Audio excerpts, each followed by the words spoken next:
Pizza lover bang mga family mo? Halika, panoorin mo ang video na to hanggang dulo para sa ganon makagawa ka ng pizza dyan sa bahay mo. Sa isang bowl, naglagay ako ng bread flour. Kung wala kang bread flour, okay lang. Pwede naman ang all-purpose flour. At naglagay ako dyan ng oil, asukal, yeast, at konting asin. Pagkatapos niyan, maglagay ng tubig paunti-unti at masahin hanggang makuha mo ang dough na kailangan mo.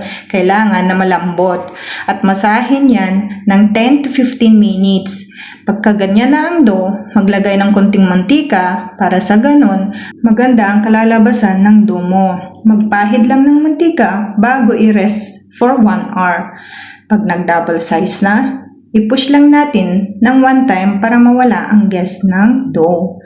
Saka natin i-divide ito ng size na gusto natin. Sa akin kasi, maliliit na pizza ang ginawa ko kasi yan ang gusto ng mga anak ko. Sundan mo lang ang ginagawa ko para makagawa ka ng masarap at malambot na pizza. Depende na yan sa'yo kung anong size ang gusto mo.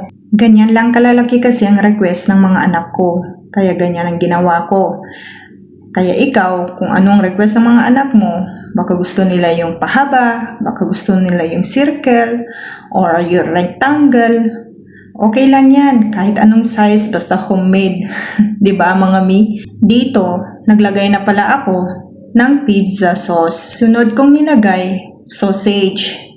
Then, onion.